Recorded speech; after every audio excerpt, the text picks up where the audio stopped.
औज़ुबिल्लाहि मिनश्शैतानिर्रजीम बिस्मिल्लाहिर्रहमानिर्रहीम। बारान रहमत। आज न्यूज़ की सहरी ट्रांसमिशन में मैं हूं आपका मेज़बान सैयद शहरियार आसिम। मेरे साथ मौजूद हैं मानूर खालिद। अस्सलाम वालेकुम। वालेकुम अस्सलाम। कैसी हैं मानूर? ठीक हैं आप? अल्लाह का शुक्र है, आप बताइए। बिल्कुल ठीक ठाक। आज हम 11वीं सहरी की नशिस्त में मौजूद हैं और हमारा आज का मौजू है अदम बर्दाश्त। देखने में यह आता है कि हमारे यहाँ आजकल लोगों में बर्दाश्त की बहुत कमी हो गई है, ख़ास तौर पे नौजवानों में, क्योंकि हर किसी को हर बात का जवाब देना ज़रूरी नहीं होता। कई जगहों पे आपको अपना दिल बड़ा करना होता है, दरगुजर से काम लेना होता है, लेकिन ऐसा देखने में कम आता है। आया ऐसी क्या वजह है कि हम लोगों में अदम बर्दाश्त की कमी आ गई है? यह आज की नशिस्त में हम जानेंगे। अपने मेहमानों का आपसे तारुफ़ कराऊँ। जो हमारे आज के मेहमान हैं मेरे बड़े फेवरेट हैं, मशहूर व मारूफ मेज़बान हैं, एक्टर हैं, समाजी काम करते हैं, फलाही कामों में बहुत आगे हैं, लेकिन आजकल हमें सियासी सरगर्मियों में बहुत एक्टिव नज़र आ रहे हैं। मेरे साथ मौजूद हैं मानी। अस्सलाम वालेकुम। कैसे हैं आप? ठीक ठाक शहरी? अल्लाह का शुक्र है मानी, आप ठीक हैं? बिल्कुल ठीक ठाक। हाँ, मेरे लिए भी इंट्रोडक्शन ये थोड़ा भारी था। हमारी दूसरी मेहमान डॉक्टर मारिया, इनसे हम बात करेंगे डेंटल इश्यूज़ के हवाले से। अस्सलाम वालेकुम डॉक्टर। वालेकुम सलाम जी। कैसी हैं आप? ठीक है अल्हम्दुलिल्लाह, ऑल गुड। रोज़ाना की तरह हमारी रहनुमाई फरमाने के लिए हमारे साथ मौजूद हैं मुफ्ती मोहसिन साहब। अस्सलाम वालेकुम मोहसिन भाई। वालेकुम अस्सलाम वरहमतुल्लाहि वबरकातुहू। मेहमानों से शुरुआत करते हैं। मानी, आपको सब जानते हैं, आप मेज़बान बहुत अच्छे हैं, आप एक्टर बहुत अच्छे हैं, फलाही कामों में भी कोविड में आपने बड़ा काम किया। सियासी सरगर्मियों में आजकल क्या चल रहा है? बड़ा एक्टिव नज़र आ रहे हैं आप। नहीं, मैं एक्चुअली मुझे ये है कि मुझे थोड़ा सा पैशन है मेरे शहर का, क्योंकि मैं पहचाना इस शहर की वजह से जाता हूँ। कराची का अगर कोई स्टिकर कहीं बनता है तो कहीं छोटा सा मैं भी नजर आऊँगा आपको पीछे। तो मुझे ये लगता है कि मुझे रिटर्न बैक करना है इस शहर को। ऐसी बात है, मैं ख़ुद तो कोई नाजिम नहीं हूँ या कोई ऐसी चीज़ नहीं हूँ, अपने तरीके से हेरा हूँ। मैं लास्ट ईयर हमने कोविड में किया था और कई हज़ार ख़ानदानों को हमने कोशिश की थी कि, और ख़ास तौर पे उसमें वो लोग थे जो कि हमारी टेक्निकल स्टाफ था। हमारा पहला दिमाग में ये था कि हम पहले उनकी मदद करेंगे, बाद में फिर हम आगे की तरफ जाएंगे, क्योंकि वो हमारा ख़ानदान वही है एक्चुअली। लेकिन ये था कि मैं इससे पहले भी पीटीआई के साथ काफ़ी एक्टिव था एक ज़माने में, जब ये इनकी गवर्नमेंट नहीं आई थी। और 2011, 12, 10 में मैं बड़ा शदीद एक्टिव था। फेसबुक पे मैंने वीडियोज़ उस वक्त बड़ा पीक टाइम था एमक्यूएम का यहाँ पे, और बड़े लड़ाई झगड़े और पीटीआई के साथ मैंने बड़ा एक टाइम निकाला है। लेकिन मुझे मुझे लगा कि कराची का मसला एक ही बंदा हल कर सकता है, और जिसने ऑलरेडी किया भी हुआ था, उसका नाम मुस्तफ़ा कमाल है। तो मुस्तफ़ा भाई जब गायब हो गए थे बीच में, तो उनसे मेरा कांटेक्ट नहीं था। लेकिन एक वन फाइन डे मैं धरने में था, खान साहब के साथ खड़ा हुआ था, तो उनका एक मैसेज आया कि वेल डन। तो मैंने एकदम मैसेज पढ़ा, तो मैंने खान साहब को भी दिखाया कि उनको पता है मुस्तफ़ा कमाल कौन है। तो उन्होंने कहा ये बंदा अगर आ जाए ना तो सब चेंज हो जाएगा। उस वक्त वो एमक्यूएम और पीटीआई का काफ़ी खलिश चल रही थी, बहुत लड़ाइयाँ चल रही थी। खान साहब को शायद बैन भी कर दिया था यहाँ पे। खैर फिर उनकी टीम लगी होगी उनके पीछे, उन्होंने बोल दिया था कि वो तो नहीं आएंगे। लेकिन वन फाइन डे फिर वो आ गए, और फिर आए तो उन्होंने मुझे मैसेज किया जिस दिन वो आए। मैं भी परेशान था कि मैंने ये कैसे आ गए। और फिर वो कराची की सियासत बिल्कुल चेंज हो गई। अभी मैं जिस हल्के में हूँ, वो हल्का भी उनके हाथ से बना हुआ था, पूरा कराची उनके हाथ से बना हुआ था। और वो हल्के के लोग ये कह रहे थे कि एक टाइम था वाकई कि हम लोग आराम से सोए होते थे। अगर हमें मुस्तफ़ा कमाल से मिलना होता तो हम रात को 2-3 बजे निकलते थे। मुस्तफ़ा कमाल रात को इंस्पेक्शन करने के लिए आते थे। तो एक अच्छा तासुर था मुझे। बस मेरा ये मकसद है कि शहर अच्छा हो जाए, क्योंकि ये सबसे बड़ा टैक्स पेयर ये शहर है। सबसे ज़्यादा शोबिस का काम यहाँ पे होता है, और ये शहर जो है सोना उगलता है। मतलब कोई भी बंदा किसी और शहर से उठ के आ जाए, वो यहाँ से मायूस नहीं लौटता। अच्छा मानी, अभी आपको नहीं लग रहा कि ये जो शहर कराची है ये बड़ी परेशानियों में आ चुका है, बहुत मुश्किलात में आ चुका है? बारिशों में आपके सामने हाल हुआ, तो ये शहर तो अब बेचारा, इसको तो बड़ा ही निगलेक्ट किया जा रहा है। निगलेक्ट तो हो गया है ना, 10-12 साल पहले निगलेक्ट हो गया था। 13 साल से पीपल्स पार्टी की गवर्नमेंट है, एमक्यूएम को 30-40 साल से यहाँ पे है। इसके बाद पीटीआई को भी 2.5-3 साल हो गए थे। वो जो पीटीआई पे बैकलैश आया है, जो कि मैं बल्दिया टाउन में गया, वहाँ से फैसल वाडा जीते थे, वो ये कहते यार वो आए नहीं पलट के, वो कभी आए नहीं पलट के। और वो होता है ना कि क्योंकि उनको पीटीआई को आइडिया भी नहीं था कि ये काम है क्या, तो उन्होंने वादे तो कर लिए थे। लेकिन ये बड़ा टेक्निकल काम है। ये दुनिया में चंद कुछ अनमोल लोग होते हैं, जो कि टाउन प्लानर्स होते हैं, जो कि मेयर्स होते हैं, या फिर एडमिनिस्ट्रेटर्स होते हैं। ये अब पूरी दुनिया उन पे चलती है। अगर आप जापान में जाएंगे, टोक्यो जाएंगे, तो आपको एक एडमिनिस्ट्रेटर होगा जो कि टोक्यो को चलाता हुआ नजर आएगा। लंदन में जाएगा तो वहाँ का एडमिनिस्ट्रेटर होगा। इसी तरह एक ज़माने में कराची का एक एडमिनिस्ट्रेटर, एक मेयर मशहूर हुआ था, बड़ा ही कोई हीरा आदमी। क्योंकि मैं तो देखिए, मैं तो फ़ैन जब होता हूँ तो ऑल आउट जाता हूँ। तो मुझे उनका काम फिर बाद में भी नज़र आया, जब वो छोड़ के चले गए। तो फिर उन्होंने एक कराची की बहुत बड़ा प्रोजेक्ट को हेड किया। यहाँ पे मैं नाम नहीं लूँगा उसका, लेकिन वो हर कोई उसको देखने के लिए जाता है हफ्ते की शाम को या रात को, क्या नाम है उसको, वो वहाँ से बैठ के उन्होंने दुबई से बैठ के यहाँ बनाया। तो जब मैंने वो देखा, मैंने कहा यार ये बंदा वाकई काम का बंदा है। क्योंकि यहाँ पे बहुत से लोग कहते हैं ना कि पैसा उन्होंने दिया था तो उन्होंने दिया था, पैसा तो आ रहा था इन दोनों भी, लेकिन काम नहीं हो रहा था। तो काम उन्होंने किया था, तो मुझे ये एक उम्मीद थी कि मुस्तफा भाई करेंगे। अच्छा हुआ कि ये इलेक्शन नहीं जीते शुरू में, अच्छा हुआ, बहुत अच्छा हो गया, ताकि मज़ीद जो लोग थे वो मज़ीद एक्सपोज हो गए। आपके सामने सब एक्सपोज हुए हैं अभी। अच्छा मानी, हमारे यहाँ ये क्या प्रॉब्लम है, जैसे आपने कहा कि टोक्यो है, जापान है, वहाँ एक प्लानिंग होती है। हमारे यहाँ मसला ये होता है कि जिसका एजुकेशन से ताल्लुक नहीं होता उसको एजुकेशन मिनिस्ट्री दे दी ऐसे ही- जाती है, ऐसे जिसका टैक्सेशन से ताल्लुक नहीं होता उसको टैक्सेशन मिनिस्ट्री दे दी जाती है। तो ये मिनिस्ट्रियाँ किस उस पर बंटती हैं कि यार अपने रिश्तेदारों को बांट दी, यार तुम ये मिनिस्टर बन जाओ, ये एक बड़ा अहम जिम्मेदारी नहीं? मैं ख्याल शायद होता ही है कि जब पॉलिटिकल पार्टीज़ का जो मैंने देखा है बेसिकली, क्योंकि मैं पिछली पार्टी में बड़ा ज़्यादा एक्टिव था, इधर भी हूँ, तो वहाँ पे ये होता है कि जो करीब लोग होते हैं ज़्यादा, जो लॉयल ज़्यादा लोग होते हैं वो उनको दे रहे होते हैं, बजाय इसके कि ऐसे लोगों को देनी चाहिए जो टेक्निकली उस काम को समझते हैं या उसकी एजुकेशन उन्होंने ली हो। तो ऐसा हुआ नहीं अभी तक। एक शायद मुशर्रफ साहब का टाइम था जिसमें ऐसे तमाम क्रीम को जमा किया गया था और पाकिस्तान बड़ा प्लानिंग थी और पाकिस्तान प्रॉस्पर भी किया था। उसके बाद जो है आपके सामने है ये शहर, तो मैं अभी मैंने उससे मेकअप करवाया ना, तो मैंने कहा तुम नहीं भी करो तो फ़र्क नहीं पड़ता, इतनी मट्टी थी मेरे मुँह के ऊपर। बल्दिया टाउन के अंदर सिर्फ 2 सड़कें बच गई हैं अब आखिरी। जाहिर सी बात है, अगर आप मेंटेन नहीं करेंगे किसी चीज़ को तो वो तो 2 महीने बाद खराब हो सकती है। बीच में कितनी बारिशें हुई, क्या हुआ। लेकिन बल्दिया टाउन को मैं इसलिए फोकस कर रहा हूँ क्योंकि 249 मैं भी बहुत अरसे बाद गया। मैं 2012 में एक दोस्त की शादी में गया था, जब तो बिल्कुल सब सेट था। अभी जब मैं गया हूँ तो मुझे लगा कि मैं एक खड्डे के अंदर गाड़ी उतार रहा हूँ और मुस्तकिल वो खड्डा ही है और कहीं कहीं सड़क आती है और फिर खड्डा है। और फिर जब वहाँ पे लोगों, आज मैं ख़वातीन के कुछ एक बहुत बड़ा ग्रुप था उनके साथ बैठा हुआ था, वो कह रही थी पानी यहाँ पे आखिरी दफ़ा जब ही आया था जब मुस्तफ़ा कमाल आया था, वो पानी की लाइन थी, 60 लाख गैलन पानी उस ज़माने में आता था, अगले 30 साल तक के लिए था। लेकिन चूँकि 178 वहाँ पे वो इलीगल जो है वो कनेक्शंस कर गए, फिर हाइड्रेंट बन गए, तो वो सारे पॉलिटिकल पार्टीज़ के लोगों के। बिल्कुल, यहाँ पे बहुत सारे और पॉइंट्स हैं जिसको हम डिस्कस करेंगे। वाकई में लोगों के साथ बड़ी ज़ाती होती है, हम देखते हैं बहुत से हलकों में, और इनफैक्ट अब तो पूरे कराची की अगर हम बात करें तो बहुत सी ज़ाती बहुत सारी जगहों पे नज़र आ रही है, उसको भी डिस्कस करेंगे। वक्त तो एक ब्रेक का, ब्रेक के बाद हाज़िर होते हैं।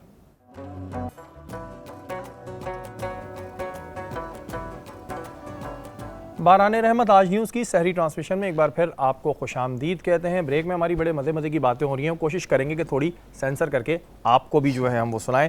डॉक्टर मारिया, आपकी जानिब आऊँगा। हमारे यहाँ एक बड़ा अहम इशू ये है कि जब लोगों के डेंटल इश्यूज़ बहुत बढ़ जाते हैं तभी वो डॉक्टर्स के पास आते हैं। जैसे रेगुलरली अगर किसी को बुखार है, खांसी है, तो डॉक्टर्स के पास, डेंटिस्ट के पास हम तभी क्यों जाते हैं कि जब पूरे सिस्टम अंदर से ख़राब हो चुके होते हैं? 2-3 रीज़न्स हैं। First reason, dental treatment expensive बहुत है, हर कोई अफोर्ड नहीं कर पाता। गवर्नमेंट हॉस्पिटल्स का कोई हाल नहीं है। अभी 1-2 हैं जो थोड़ा बहुत काम करना शुरू कर दिया है जिन्होंने, जिसकी वजह से अवेयरनेस भी काफ़ी इंक्रीज़ हो गई है। सेकेंडली, जब तक शदीद तकलीफ़ नहीं होती, दांत की वजह से स्वेलिंग नहीं आएगी, बुखार नहीं होगा, तब तक हम जाना ज़रूरी समझते नहीं हैं कि दांत ही तो है, कोई बात नहीं, बहुत ज़्यादा प्रॉब्लम होगा निकलवा देंगे इसको, क्योंकि निकलवाना इज़ ए चीपेस्ट ऑप्शन। जो मेन रीज़न है वो ये है, एक तो अवेयरनेस नहीं है, number 2 it's very very expensive everywhere. अच्छा, ये जो आपने कहा कि गवर्नमेंट लेवल पे इस पे काम नहीं होता, लेकिन हम हर गवर्नमेंट हॉस्पिटल में देखते हैं कि डेंटल सर्जन मौजूद होता है। क्या इसके इक्विपमेंट्स और इनकी सफाई का ख्याल रखना बहुत ज़रूरी होता है? क्योंकि मैंने सुना है कि अगर इसमें कुछ इशू आ जाए तो फिर बड़ी प्रॉब्लम हो सकती है। जी बिल्कुल, मेन कैरियर्स हैं हम मेन ट्रांसमिटर्स हैं हेपेटाइटिस बी, हेपेटाइटिस सी के। अगर हम लोग इंस्ट्रूमेंट्स को ऑटोक्लेव ना करें, साफ़ ना करें उनको, बिल्कुल हेपेटाइटिस बी और सी के हम सबसे बड़े कैरियर्स हैं। एंड स्टेरिलाइजेशन बहुत ज़रूरी है। गवर्नमेंट हॉस्पिटल्स का मसला ही ये है कि वहाँ पे अगर इक्विपमेंट है भी तो वो फंक्शनल नहीं है, फंक्शनल है तो उस इक्विपमेंट को यूज़ करने वाला जो टेक्नीशियंस हैं वो अवेलेबल नहीं है। बहुत टॉप से शुरू होता है प्रॉब्लम और लास्ट लेवल तक प्रॉब्लम्स हैं। अभी जो कोरोना की सिचुएशन चल रही है और आप देख रही हैं कि ये दोबारा एक उसमें आ रहा है, तो इसमें फिर किस तरह आप लोग मैनेज करते हैं? क्योंकि वैसे ही डिस्टेंस का वो होता है, तो फिर किस तरह डेंटल सर्जन्स हैं? देखिए, ट्रीटमेंट्स हम रोक नहीं सकते, हमने पेशेंट को पेन रिलीफ देना ही है किसी भी हाल में। जहाँ पे मैं काम करती हूँ वहाँ पे हम लोगों ने मेरे ख्याल में मैक्सिमम 2 महीने 2.5 महीने हमने ट्रीटमेंट रोका था, और वो भी हम लोग इमरजेंसी ट्रीटमेंट्स कर रहे थे। उसके लिए ये PPEs, प्रॉपर PPEs, हमने मास्क पहना हुआ है, हमने फेस शील्ड पहनी हुई है, पेशेंट भी प्रोटेक्टेड है, हम भी प्रोटेक्टेड है, हमारा स्टाफ भी प्रोटेक्टेड है। हर पेशेंट के बाद सफाई करना, ऑटोक्लेव करना, स्टरलाइजेशन करना, इन सब चीज़ों से काफ़ी बचत हो जाती है। इनसे बिल्कुल आप सेफ रह सकते हैं। लेकिन एक सवाल ये भी बनता है कि हमारे यहाँ जैसे आपने पेन किलर का जिक्र किया, तो लोग जब दांत में दर्द होता है तो खुद ही डॉक्टर बन जाते हैं। उसकी कुछ दवाइयाँ फिक्स है, मैं नाम नहीं ले सकता, कि ये ले लो तो ठीक है, नीले तो रंग की गोली आती है। नीले रंग की गोली, बिल्कुल। तो ये कितना लॉन्ग रन है? असल में जब बिल्कुल ये कितना लॉन्ग रन है? मतलब ये no no, it's very short lived.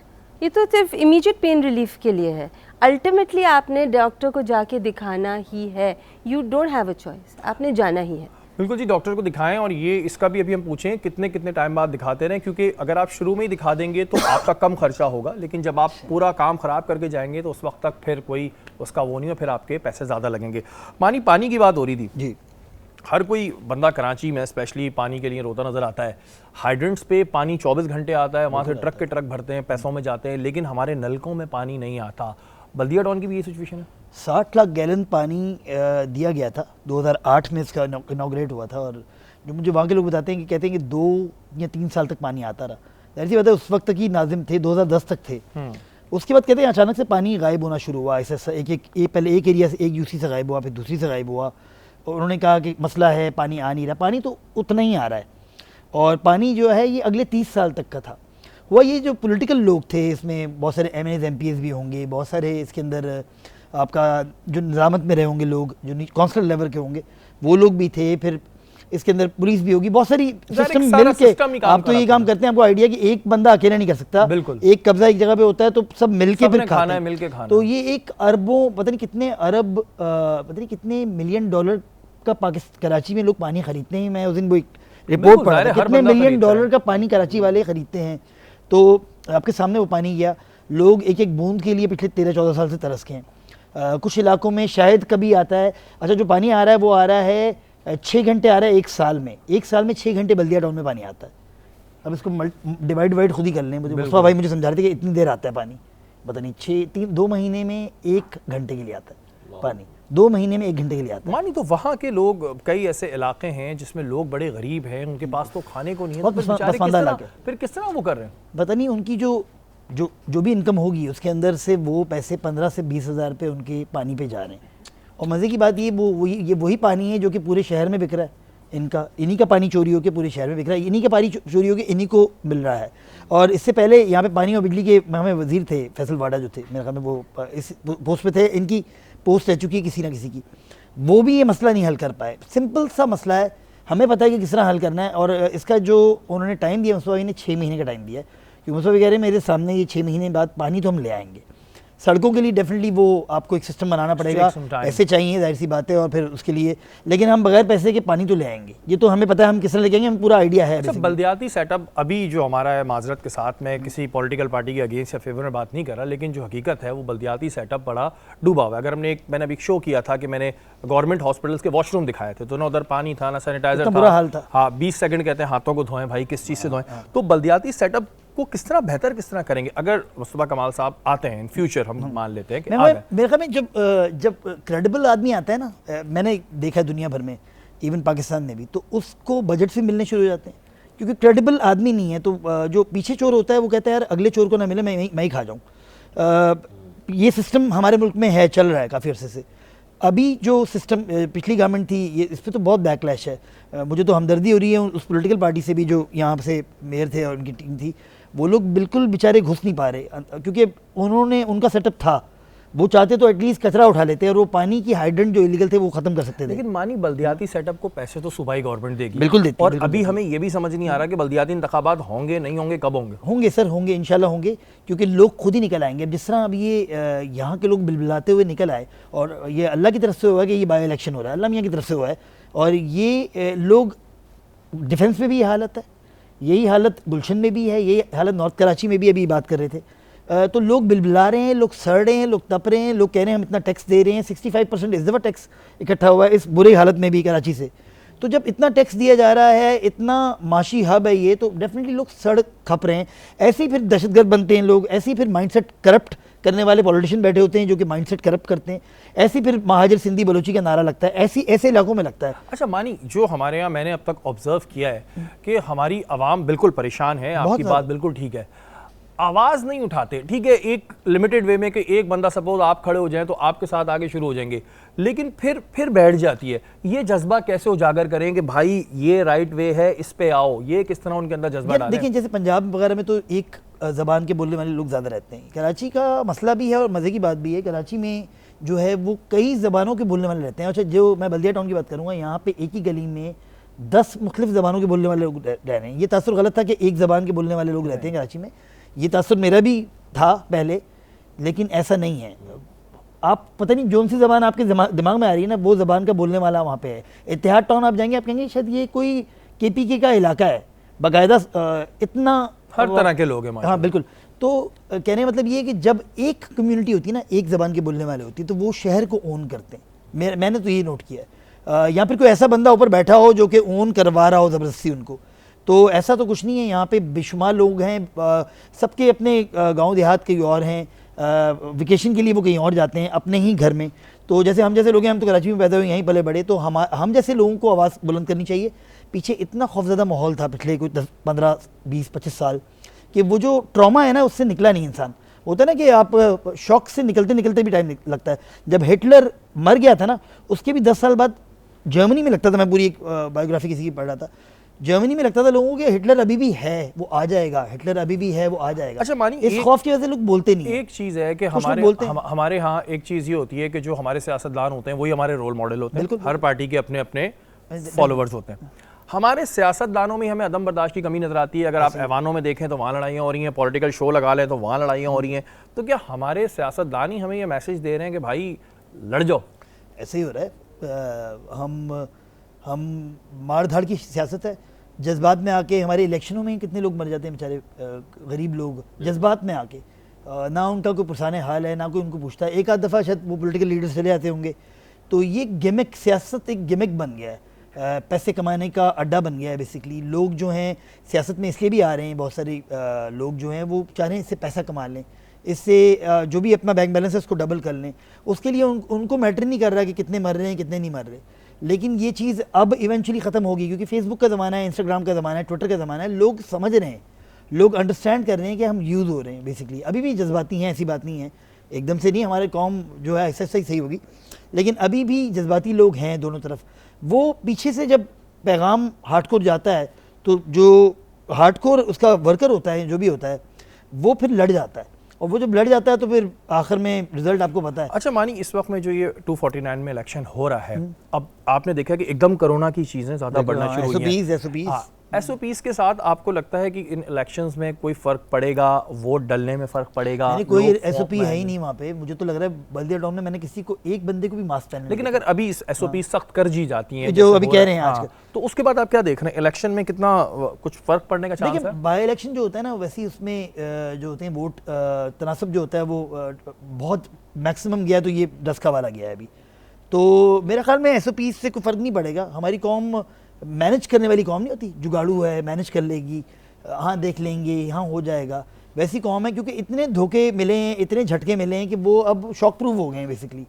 लेकिन ये है कि SOPs का बहुत ख्याल रखना चाहिए। कोरोना की ये जो वेव है, अभी मैं इंडिया के हालात देख रहा था, वहाँ तो बर्बादी हो गई है। वहाँ तो लोग जो है, अभी आप ही से शायद बात हो रही थी कि वो वहाँ पे लोगों को जो शमशान घाट ख़त्म हो गए हैं, तो उनको सड़क पे क्या नाम है वो लोगों जला रहे हैं। तो ये इतना वर्स्ट हालात हो गए हैं, और ये वेव इधर से उधर आते कोई देर नहीं लग सकती। तो हमें अपना ख्याल रखना चाहिए, लेकिन हमें इलेक्शन कमीशन को चाहिए कि इस पर सख्ती करे। अच्छा मानी, आप पूरे कराची में, बहरे आप कराची के लड़के हैं, आप पूरा कराची घूमते हैं, अलग अलग इलाकों में गए हैं, जो हमारे नौजवान हैं आप उनसे भी बड़ा मिलते हैं, उनमें इस वक्त आप क्या देख रहे हैं? पेशेंस बचे हैं, कोई अदम बर्दाश्त है, कोई दरगुजर है, कोई दिल बड़ा कर लेता है कि सामने वाले ने कुछ कह दिया तो हम इग्नोर कर दें, या नहीं ख़त्म हो गई है गुर्बत, महंगाई, ये चीज़ों ने उनके ऊपर इतना प्रेशर डाल दिया? ऐसे ही है, अदम बर्दाश्त ख़त्म हो गया। जब स्पोर्ट्स माशरे से ख़त्म हो गया ना, मुझे याद है, मैं जब बड़ा हो रहा था तो मैं हॉकी भी खेलता था अच्छी, मैं फुटबॉल में भी अच्छा था, फिर मुझे क्रिकेट भी अच्छी खेलनी थी, फिर मुझे फुटबॉल का तो आपको बहुत शौक है। मैं अभी भी खेल रहा होता हूँ। अभी मैं बल्दिया टाउन में वो क्रिकेट खेल रहे थे लड़के, तो वो तेज़ गेंद कर रहा था, मुझे हल्की लग रही थी। मैंने कहा यार, मेरे टाइम पे जब हम खेलते थे, जब हम बड़े हो रहे थे, तो उस वक्त शाहिद अफरीदी हमारे मोहल्ले का बहुत बड़ा प्लेयर था, लाला पठान, शाहिद पठान। तो उस टाइम पे हम देखने जाते थे शाहिद अफरीदी को, यार ये, और उस टाइम पे अफरीदी एक ऐसा नहीं होता था, उसी टीम में 4 लड़के और भी ऐसे थे, बिल्कुल, अफरीदी तो एक था वैसा बेसिकली। तो उस टाइम पे मोहल्लों की टीमें होती थी, हम नाइट टूर्नामेंट्स खेलते थे, हम रात को बैडमिंटन खेलते थे, हम स्पोर्ट्समैन थे, तो स्पोर्ट्समैन स्पिरिट भी थी। लड़ाई एक आध पॉलिटिकल पार्टी करती थी उस टाइम पे, वो होती थी, वो लेकिन होती थी, sport लेकिन ज़्यादा आम नजर आता लोगों था। में जो था इतनी लड़ाइयाँ उस वक्त होती थी, लेकिन एग्रेशन जो था वो खेल में ज़्यादा नज़र आता था। जैसे जैसे खेल ख़त्म होते गए, आप देखें ड्रग्स आम हो गई है, ड्रग्स इतनी आम होती जा रही है, ख़ासतौर पे आइस इतनी आम हो गई है कि इस वक्त आपको आइडिया नहीं है। ये बल्दिया टाउन में मुझे लोगों ने बोला कि मानी भाई ये भी हैंडल कर लें, खुदा के वास्ते हमारे बच्चे तबाह हो रहे हैं, हम हर वक्त तो नहीं उन पर नज़र रख सकते। तो ये इतने बड़े बड़े इश्यूज़ हैं अभी कि ड्रग्स ने टेक ओवर किया और साइकोलॉजिकली लोग डिस्टर्ब हुए। ये जो भी बता रही थी कि डेंटिस्ट का होना ज़रूरी है। अमेरिका में हर बंदे के पास डेंटिस्ट भी होता है, एक अपना जो उनकी फैमिली हिस्ट्री उसके बाद होती है, एक साइकेट्रिस्ट होता है, एक लॉयर होता है। इसके बगैर तो अमेरिकन जिंदा ही नहीं होता या यूरोपियन जिंदा नहीं होता। हमारे यहाँ डेंटिस्ट भी आखिरी टाइम पे होगा। तो अदम बर्दाश्त इसलिए होता है क्योंकि मुझे लगता है कि बहुत सा माशरा ड्रग्स में पड़ गया है, बहुत हमारी यंगस्टर्स यूथ जो है ड्रग्स में चलेगी। क्योंकि मैं नहीं करता तो इसलिए मैं बोल सकता हूँ, मैं कर रहा होता तो शायद मैं ये इशू भी नहीं छेड़ता। तो इतना ड्रग्स हो गया है कि मैं हमें हुकूमत भी इस बारे में, मैंने नहीं देखा आज तक किसी ने कोई रैली निकाली हो, किसी ने कोई धरना दिया हो। तो इस पे हमारा मेजर फोकस अभी इस पे भी है। ये जो हमारी पॉलिटिकल पार्टी है, ये पहली दफ़ा हमने इस पे हुआ कि मैंने मुस्वागी, ये तो और इन एरियाज में ज़्यादा हमें दिखता बहुत है। है। वहाँ आइस बहुत हो रही है। बेसिक आइस तो पूरे कराची में क्या पूरे पाकिस्तान में हो रही है, लेकिन आइस एक डेडली नशा है जिसके बाद लोग मर जाते हैं। हेरोइन की आप अच्छी हेरोइन फॉर्म से कह कहते लें। हैं, इससे खतरनाक है, खतरनाक फॉर्म है। आपने शोज किए मेरे ख्याल में आगे मैंने पीछे, काफ़ी जगहों और कितने थ्रेट्स उस पर आती होंगी, सही ना। तो ये टास्क हैं कुछ मेरे ज़िंदगी के, या हमारे हम जिनको फॉलो करते हैं उनके, या मुस्तफा भाई टाइप के लोगों के, कि यार ये चीज़ फिक्स करनी है। इतने बड़े बड़े स्टेडियम्स बनाए थे वहाँ पे हमने, आपको पता है वहाँ पे राशिद लतीफ़ अकेडमी भी थी बल्दिया टाउन में, वो उसमें गंदा पानी गिराया जा रहा है। वहाँ पे एक 100 बेड्स का हॉस्पिटल था कार्डियो वेस्कुलर, क्योंकि बहुत दूर था, लोग जाते जाते मर जाते थे, वो बेड सड़ गए बड़े बड़े। ये जो पॉइंट है ये भी एक बहुत अहम है कि हमारे यहाँ जितनी भी गवर्नमेंट की ऐसी चीज़ें बनी थी, मुझे याद है मैं कोरंगी में ग्राउंड में गया था, वो बनाया था स्पोर्ट्स कॉम्प्लेक्स, वहाँ पे गाड़ियाँ पार्क हो रही थी। और ये बड़ा आम बात है कि सरकारी स्कूलों में गायों का बनना, हॉस्पिटल के अंदर कोई प्राइवेट जगहें दी, वो प्राइवेट लोग रह रहे हैं वहाँ पर, तो ये चीज़ें भी जो है वो तबाही की तरफ लेके जाती है। और बड़ी अच्छी इन्होंने पॉइंट उठाया कि इन एरियाज़ में ड्रग्स अगर बिक रही है तो गवर्नमेंट क्या कर रही है। वक्त हुआ एक ब्रेक का, ब्रेक के बाद हाजिर होता है।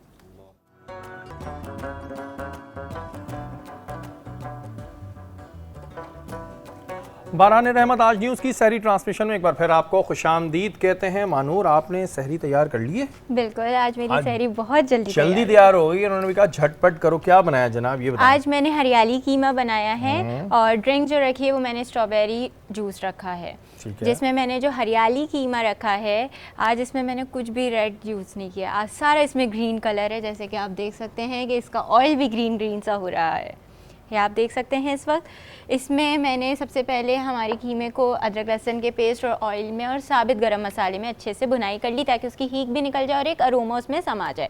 फिर उसके बाद उसमें मैंने नमक डाला, हल्दी डाली, थोड़ा सा क्यूमिन पाउडर डाला और उसके बाद हरी मिर्चों का पेस्ट अच्छा खासा मैंने बना के रखा हुआ था। अच्छा, मैं इतना बता दूँ, जैसे कि मेरी 1 किलो की क्वान्टिटी है, क्योंकि मैं बार बार से टेस्ट कर रही थी। अगर आप मोटी हरी मिर्चें जो आजकल सीज़न में चल रही हैं तो उसके कम अज़ कम आप 6 चम्मच 6 टेबलस्पून आप यूज़ करिएगा, और अगर छोटी है तो 4 टेबलस्पून, क्योंकि इसकी तेज़ी इतनी नहीं होती है। तो आप ये कहें कि 2 चम्मच काफ़ी रहेंगे, नहीं 6 टेबलस्पून डालेंगे तो तब जाके आपके कीमे में कुछ रौनक आएगी। और ये उन लोगों के लिए जिनका माइल्ड एक तरीके से टेस्ट होता है, अगर जो लोग और ज़्यादा खाना चाहें तो वो ऐड कर सकते हैं। फिर इसकी हमने अच्छे से बुनाई की, इसमें हमने ज़ीरा डाला, थोड़ा सा हमने इसमें साबित धनिया डाला कूट के, ताकि वो मुंह में भी इतना ना आए और हल्का सा उसका अरोमा आता रहे, आपके साथ महकता रहे आपका कीमा। ये करके हमने इसकी अच्छे से बुनाई की है, क्योंकि चिकन का कीमा इसको अच्छे से भूनते रहना है ताकि इसके छोटे छोटे पार्टिकल्स हो जाएं, और उसके बाद इसको दम दे देना है और उसके बाद इस पर गार्निश कर देनी है। और ये देखें गार्निश इन्होंने इतनी ज़बरदस्त की है। और ये चीज़ें यहाँ पर आप देख रहे हैं। अच्छा, ये किस तरह बनाया आपने? ये स्ट्रॉबेरी जूस? जी, स्ट्रॉबेरी जूस है। स्ट्रॉबेरी जूस में सबसे पहले मैंने स्ट्रॉबेरीज़ को कट करके उसको ब्लेंडर में डाल दिया, उसमें हमने शुगर सिरप डाला। शुगर सिरप हस्बे जायका जो मैं हमेशा बताती हूँ, उसमें मैंने इसमें गुलबहार का शरबत यूज़ किया है। उसके अलावा थोड़ा सा नमक और थोड़ा सा काला नमक, क्योंकि स्ट्रॉबेरीज़ भी खट्टी होती हैं तो थोड़ा खट्टा मीठा का फ्लेवर होना चाहिए, वरना मज़े नहीं देते। इन्होंने कपड़े भी जो है फिर वो स्ट्रॉबेरी के उसके जूस जैसे, हाँ बिल्कुल। स्ट्रॉबेरी इस दफ़ा ख़त्म नहीं हो रही है और ऑरेंज ख़त्म हो गया जो मैं बड़े शौक से खाता हूँ। हील्स के इस वक्त आप देख रहे हैं कि यहाँ पर हैम्पर्स मौजूद हैं। इसके अलावा मरहबा के हैम्पर्स हमारे पास मौजूद है, बहुत अच्छे इनके मशरूबात होते हैं। अदम बर्दाश्त पे कर रहे हैं हम बात और आएंगे मोहसिन भाई की जानिब। मोहसिन भाई, किस तरह सब्र ला सकते हैं? ख़त्म हो गया हमारे अंदर से सब्र, बिल्कुल बर्दाश्त नहीं रही है, आजकल तो बच्चों में भी नहीं रही, किस तरह लाएँ? क़ालल्लाहु तआला फ़िल क़ुरानिल मजीद या अय्युहल्लज़ीना आमनू इस्तईनु बिस्सब्रि वस्सलात इन्नल्लाहा मअस्साबिरीन। व क़ालल्लाहु तआला मक़ामन आख़र वलनब्लुवन्नकुम बिशैइन मिनल ख़ौफ़ि वल जूइ व नक़्सिन मिनल अम्वाल वल अनफुसि वस्समरात फबश्शिरिस साबिरीन। कुरान हकीम फ़ुरक़ान हमीद ने हमें ख़ुद बताया कि जब तुम देखें ना बर्दाश्त की क़ुव्वत तुम में ख़त्म हो जाए और तुम परेशान हाल हो जाओ तो फिर क्या करो? फरमाया या अय्युहल्लज़ीना आमनू, ए ईमान वालो, मदद तलब करो, नस्तईनु, मदद तलब करो, बिस्सब्री यानी सब्र के साथ। यानी एक होते हेल्प करना है, इंसान किसी की हेल्प लेता है, यार मेरी मदद करो, तो अल्लाह फरमा रहा है तुम परेशान नहीं हो, तुम सब्र से मदद लो और फिर क्या, वस्सलात और नमाज से मदद लो। जब तुम नमाज और सब्र से मदद लोगे, इन्नल्लाहा मअस्साबिरीन, याद रखना कि जब कोई बड़ा देखता है ना किसी छोटे को मुसीबत में और वो कहते बेटा परेशान नहीं, मैं तुम्हारे साथ हूँ, तो बंदा चौड़ा हो जाता है कि यार बड़े ने कहा है। जब रब कह दे कि बंदे परेशान नहीं हो, तेरा रब तेरे साथ है, तो फिर बंदे को क्यों परेशान हुई होता है? अल्लाह फरमा रहे सूरह बकरा में कि तुम सब्र को थाम लो, उसकी मदद लो और नमाज़ पढ़ो, और साथ साथ ये यकीन कर लो कि तुम्हारा रब तुम्हारे साथ है। फिर जितनी भी मुश्किलात आएंगी ना, तुम उसका आसानी से जे उस मुश्किलात से निकल जाओगे। फिर अगर आप देखें तो कुरान हकीम फ़ुरक़ान हमीद ये भी फरमा रहा है कि कई मकामात ऐसे हैं कि अल्लाह ताला बंदे को आजमाइश में डालता है, और उन आजमाइश में डालने का मकसद ये होता है कि आया बंदा वो रब ताला के कहते हैं ना कि अल्लाह ताला की अताअत से फिर तो नहीं जाता, या अल्लाह की नाफरमानी तो कर नहीं लगता। फिर अल्लाह ने फरमाया वलनब्लुवन्नकुम, हम तुम्हें ज़रूर आजमाएंगे, हम तुम्हें आजमाएंगे बिशैइन मिनल खौफ, खौफ से। जैसे आज माशरे में आप देखें एक खौफ है कि नाउज़ुबिल्लाह कहीं मुझे कोई बीमारी तो नहीं हो गई, कहीं मुझे कोई ये कहने कि आज इसका कोरोना फैला हुआ ये तो नहीं हो गया। इंसान एहतियात कर रहा है एक दूसरे से हाथ मिलाने से भी, एहतियात करना चाहिए, लेकिन खौफ इतना हो गया है कि इंसान डरने लग गया। तो अब अल्लाह आजमाता है कि तुम अल्लाह का खौफ रख रहे हो या अपनी रोज़मर्रा की ज़िंदगी का खौफ रख रहे हो। खौफ रखना तो अल्लाह का रखो ना, जिससे डरने का हक़ है। फिर फरमाया मिनल खौफ़ि वल जू, फिर अल्लाह भूख से आजमाता है कि कभी इंसान जब भूखा होता है ना तो वो ऐसे हरकत करता है कि अल्लाह ताला फरमाया तुम अगर भूख लग रही है ना बर्दाश्त करो, नेक रास्ते पे चलो, लेकिन ऐसा ना हो कि इतनी भूख की शिद्दत बढ़ जाए कि तुम जायज़ और नाजायज़ में फ़र्क करना भूल जाओ। यानी चोरी करने लग जाओ, डाका डालने लग जाओ, तो फिर क्या होगा? फिर अल्लाह ताला तुम्हें आज़मात हो रहा है, तुम अल्लाह की आज़माइश में गुम हो जाओगे। इस आयत को मुकम्मल करना होगा जा दो वल जो नक़्सी मिनल अम्वाल, फिर अल्लाह माल जो तुम्हें देता है उस माल से तुम्हें आज़माता है कि तुम्हें किसी को कम माल दिया, किसी को ज़्यादा माल दिया।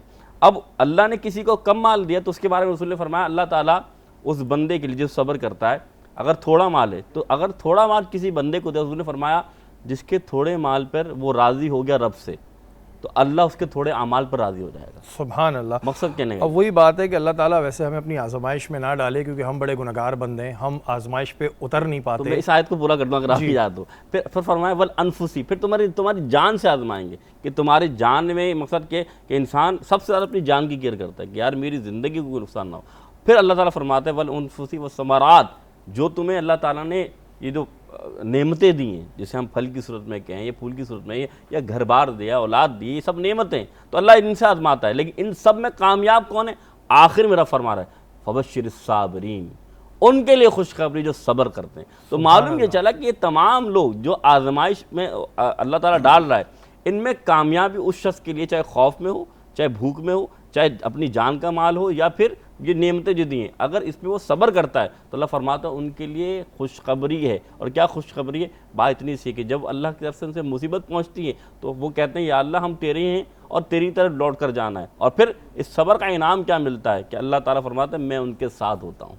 सुभान अल्लाह, सुभान अल्लाह। बिल्कुल जी, सब्र करना चाहिए और इंसान के लिए बहुत ज़रूरी होता है, और उसका आपको लॉन्ग रन में जाके फ़ायदा होता है। मोहसिन भाई, एक प्रॉब्लम और ये चल रही है कि कोरोना वायरस की बड़ी क़यास आ रही हैं, हम सोशल मीडिया पे भी सुनते हैं, क्योंकि बहुत सी ऐसी चीज़ें आती हैं जिसका कोई सर पैर हमें नहीं समझ आ रहा होता। लेकिन कहा आप बैठे तो आपसे पूछूं कि जी ये इसराइल की साजिश है, ये है, वो है, पूरी दुनिया लपेट में, आप लोगों का इस बारे में क्या वो है? देखिए हदीस में ये आया है जहाँ ताउन के बारे में, और ये कोई नई बीमारी नहीं है। देखें, हो सकता है कोई किसी की कहते हैं कि कोई शरारत नज़र आए, लेकिन बीमारी की शक्ल जो आपके सामने वाज़ेह है वो कोई शरारत की शक्ल में नहीं, बीमारी की शक्ल में।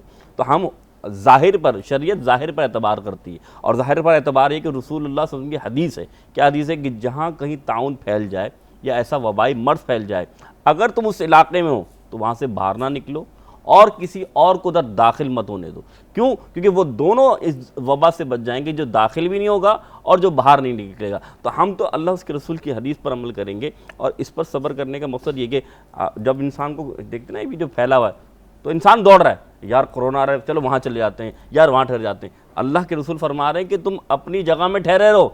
यही तो अदम बर्दाश्त है, यही तो टॉलरेंस नहीं है कि जब अदम बर्दाश्त नहीं होता फिर ऐसी हरकत करना शुरू कर देते हैं, जब अदम बर्दाश्त नहीं होता फिर ऐसे मामला में पड़ जाते हैं। तो असल बात ये है कि बंदा अल्लाह उसकी रसूल की माने तो सब सही हो जाएगा। बिल्कुल जी, और ज़िंदगी और मौत मेरे रब के हाथ में है, और बात ये होती है कि आप एहतियात करें, बहुत ज़रूरी है, एहतियात करने को कहा भी गया है, लेकिन ज़िंदगी मौत मेरे रब के हाथ में है, तो इस चीज़ को जहन में रखें आप बिल्कुल। इंशाअल्लाह ताला अल्लाह ताला हम सबको महफूज रखेगा। हमारी अब मैंने एक सवाल ये भी छोड़ा था पीछे कि कितनी दफ़ा अगर हम डेंटल सर्जन से रब्ता करें, चाहे हमें प्रॉब्लम हो या ना हो, तो हम बड़े खर्चे से बच जाते हैं, क्योंकि फिर एकदम से बड़ा खर्चा आता है कि जी पूरे दांत चेंज होंगे ज़ाहिर महंगा होता है। आपके लिए ऐसे कितने विजिट्स अगर हम कर लें महीने में, 2 महीने में, तो हम सेफ़ रह सकते हैं? इंटरनेशनल स्टैंडर्ड्स के हिसाब से 6 मंथली विज़िट कंपलसरी है। उनकी डेंटल इंश्योरेंस होती है, वेस्ट में चले जाएँ या आप ऑस्ट्रेलिया वगैरह चले जाएँ, डेंटल इंश्योरेंस होती है। अगर आप 6 मंथ्स में नहीं दिखा रहे हैं, आपकी इंश्योरेंस ख़त्म भी कर सकते हैं। Then the dentist will refuse to see you the next time. हमारे यहाँ ये है कि वही बात है कि इस किस्म का हमारे यहाँ कोई सिस्टम है नहीं, मेडिकल का सिस्टम बहुत ही ज़्यादा ख़राब है। कहीं कोई आपको ना कोई गवर्नमेंट सेटअप में कोई हेल्प करने को तैयार है, ना कोई इस तरह के फ़िलाई इदारे हैं जो आपको इस तरह से हेल्प कर सकें, बिकॉज लाइक आई सेड कि डेंटल ट्रीटमेंट एक्सपेंसिव बहुत ज़्यादा है। आप कुछ मत करें, इतने सारे कॉलेजेस खुले हुए हैं, साल में एक दफ़ा जाके दिखा दें।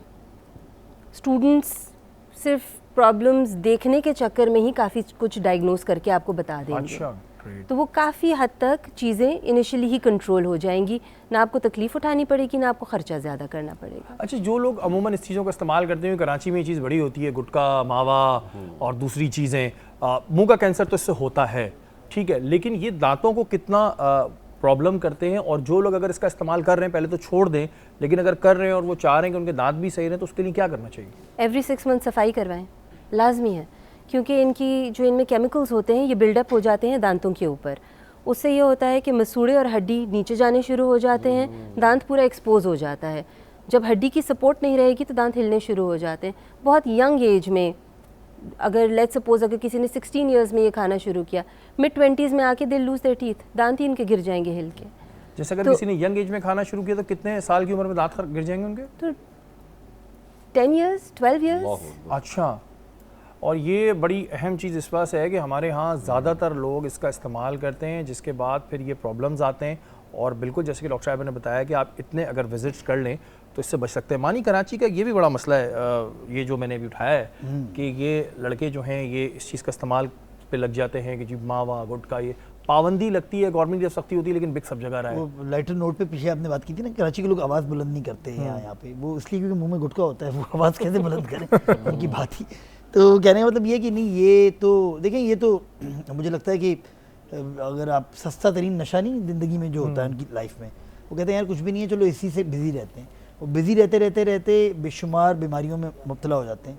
और मैंने देखा जो बहुत गरीब जो हमारे कारपेंटर्स होते हैं या पेंट करने वाले होते हैं, ये ज़रूर खाते हैं। बिल्कुल, उनका उसके बगैर दिमाग नहीं चलता। लियारी में बहुत हो रहा है ये, अगर आप जाएंगे बच्चे भी कर रहे होते हैं वहाँ पे।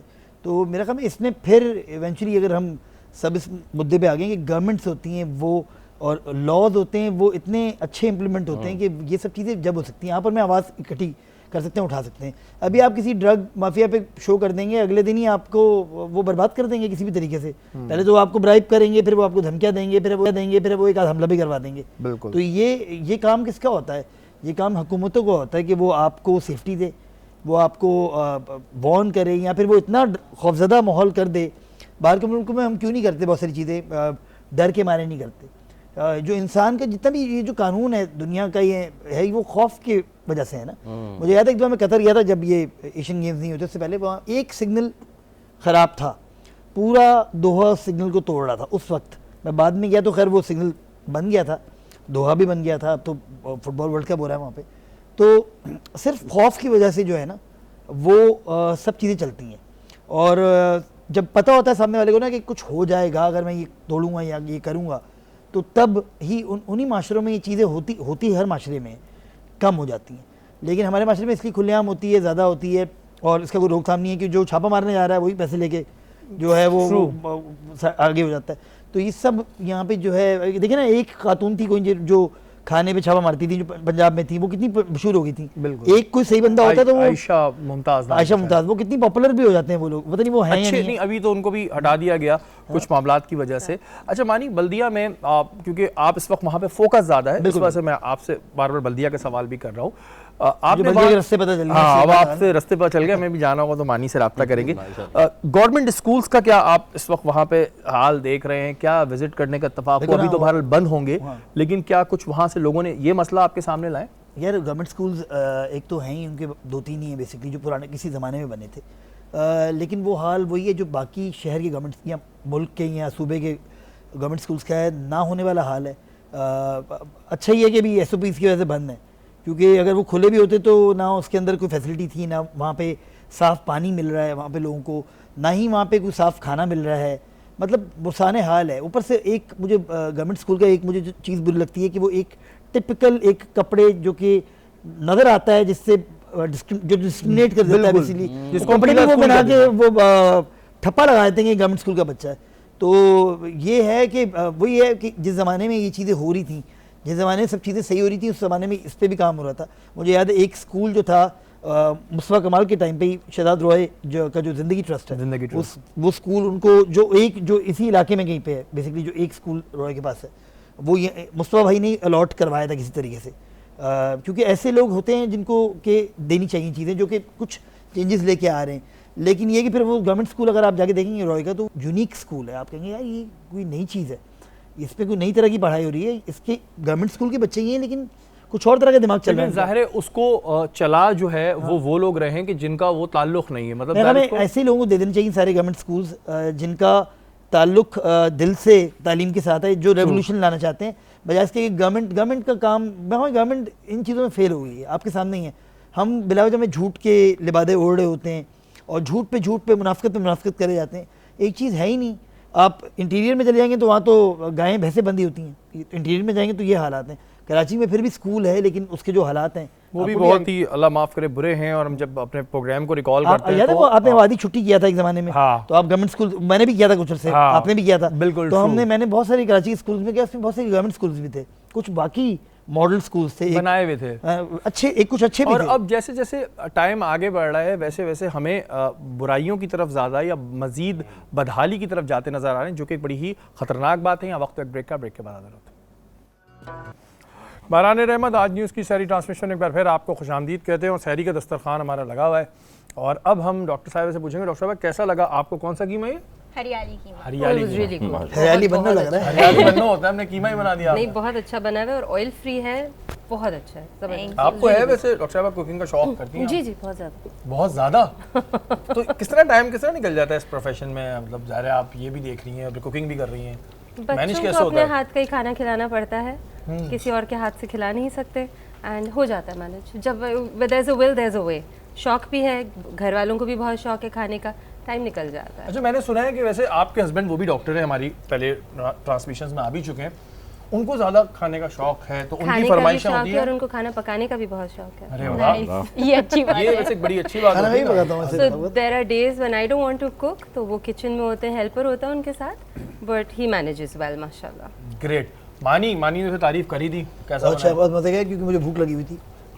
तो मानी ये मुझे बताएं, खाना आप क्या क्या वैसे सीरियसली बना लेते हैं? मैं यार यूट्यूब जिंदाबाद। हमारे घर में अक्सर मेड्स का प्रॉब्लम होता है, कोई मेड आ रही है, कोई जा रही है, कोई पंजाब जा रही है, कोई वहाँ से आ रही है, तो हीरा और मैं आधे वक्त तो यही कर रहे होते हैं कि यार ये बना लेते हैं। और जैसे भी हीरा, अभी तो आज इसकी शूट है वो लाहौर में, लेकिन हीरा जो है वो अफ्तारी अपनी खुद ही बना रही थी। वो जो उसके वो थे दही बड़े जो वो बनाती थी, वो उसी के हाथ के में पसंद आते हैं। और फिर फ्रूट चाट का भी एक अलग।